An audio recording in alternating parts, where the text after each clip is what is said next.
नमस्कार। आज हम एक ऐसे महान साम्राज्य की कहानी में उतरेंगे जो बाहर से तो सोने की तरह चमक रहा था, पर अंदर ही अंदर एक खतरनाक भ्रष्टाचार उसे खोखला कर रहा था। जी हाँ, हम बात कर रहे हैं प्राचीन भारत के मगध साम्राज्य की। ये प्राचीन शब्द हमारी कहानी की बुनियाद हैं। अस्तो माँ सद्गमय, तमसो माँ ज्योतिर्गमय। मतलब हमें असत्य से सत्य की ओर ले चलो, अंधकार से प्रकाश की ओर। और मगध की कहानी में ये शब्द बहुत गहरे मायने रखते हैं, क्योंकि यहाँ धोखा और अंधकार बहुत घना था। तो चलिए, कहानी को शुरू से शुरू करते हैं। बात है मगध के उदय की। ये कोई आम महाजनपद नहीं था। इसकी जड़ें इतिहास और कह सकते हैं किंवदंतियों में बहुत बहुत गहरी थीं। देखिए, मगध जैसा साम्राज्य रातों रात खड़ा नहीं हुआ। इसे बनाने में सदियां लगीं और कई शक्तिशाली राजवंशों का हाथ था।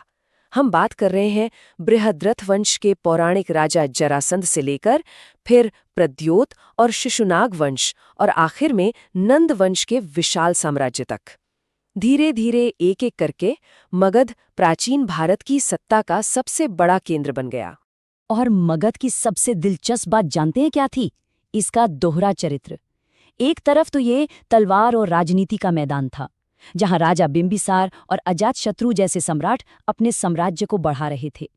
लेकिन हैरानी की बात यह है कि यही खून खराबे वाली धरती शांति और आध्यात्म का भी सबसे बड़ा केंद्र बनी। इसी मिट्टी पर महावीर और बुद्ध ने दुनिया को अहिंसा का पाठ पढ़ाया। अब कहानी में एक नया मोड़ आता है। मगध की राजधानी राजगृह से एक नए भव्य शहर में ले जाई जा रही थी। नाम था पाटलिपुत्र। लेकिन इस नए शहर के जन्म के साथ ही एक कह सकते हैं एक अशुभ भविष्यवाणी भी जुड़ी हुई थी। कहा जाता है कि स्वयं तथागत बुद्ध ने इस नए शहर का भविष्य देखा था।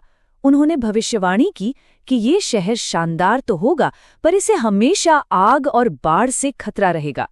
लेकिन उनकी भविष्यवाणी का जो सबसे डरावना हिस्सा था, वो थे आखिरी शब्द, गृह क्लेश यानी अंदरूनी लड़ाई, आपसी फूट। और यही वो शब्द थे जो आने वाले उस गहरे भ्रष्टाचार का इशारा कर रहे थे।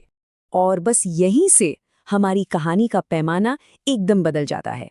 अब हम बड़े बड़े युद्धों और राजाओं की गाथा से हटकर उन छोटी छोटी परेशान करने वाली चीजों पर ध्यान देंगे जो इशारा कर रही थीं कि इस साम्राज्य के अंदर कुछ बहुत बहुत गलत हो रहा है। तो सवाल ये उठता है कि इतनी गहरी सड़न आखिर शुरू कैसे होती है? ये एक पहेली की तरह है, एक राजनीतिक रहस्य जिसकी एक एक परत अब हमारे सामने खुलने वाली है।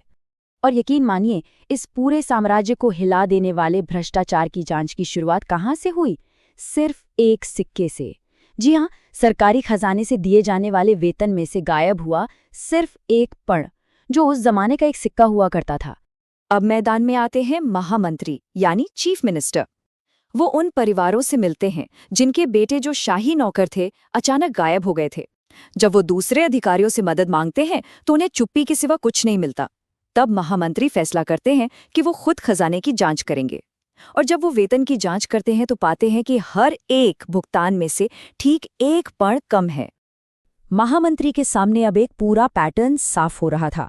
शाही नौकर गायब, सरकारी जवाब था उन्हें जरूरी काम से बाहर भेजा गया है। लेकिन शक था कि उन्हें या तो चुप करा दिया गया है या मार दिया गया है। खजाने से पैसा गायब, जवाब था अकाउंटिंग में छोटी मोटी गलती हो गई है। लेकिन शक था कि ये एक बहुत बड़ी सोची समझी साजिश के तहत की गई चोरी है। अब मामला बहुत ज्यादा संगीन हो जाता है। सारे सुराग, सारे सबूत सिर्फ एक ही इंसान की तरफ इशारा कर रहे थे। और अब महामंत्री के पास सीधे राजा से टकराने के अलावा और कोई चारा नहीं था। भरे राज दरबार में महामंत्री ने एक बहुत ही जबरदस्त मिसाल दी। उन्होंने कहा, जैसे ये जानना मुश्किल है कि पानी में रहने वाली मछली कब पानी पीती है, वैसे ही ये जानना भी मुश्किल है कि खजाने का इंचार्ज अधिकारी कब पैसा चुरा लेता है। क्या बात कही! मतलब भ्रष्टाचार ठीक आपकी नजरों के सामने हो रहा है, पर दिखाई नहीं देता। राजा और उनके दरबारी वो सब इस पूरी जांच को एक सिक्के की मामूली सी बात कहकर टालने की कोशिश करते हैं। अरे एक पण ही तो है। लेकिन महामंत्री अड़े रहते हैं। वो जानते थे कि ये एक सिक्का तो बस उस बर्फ के पहाड़ की नोक है जो पानी के नीचे छिपी है। और फिर महामंत्री ने वो किया जिसकी किसी को उम्मीद नहीं थी। उन्होंने कहा, एक पर्ण की बात तो ठीक है, लेकिन उन लाखों सोने के सिक्कों का क्या जो शाही खजाने से गायब हैं? बस पूरे दरबार में सन्नाटा छा गया। राजा धनानंद गुस्से से तिलमिला उठे। उन्होंने कहा, महामंत्री, आप मुद्दे को भटका रहे हैं। ये जवाब असल में उनकी घबराहट और उनके गुनाह का साफ सबूत था। इस पर महामंत्री ने बड़ी शांति से लेकिन उतना ही तीखा जवाब दिया। उन्होंने कहा, जब सच बोला जाता है तो लोग अक्सर यही कहते हैं।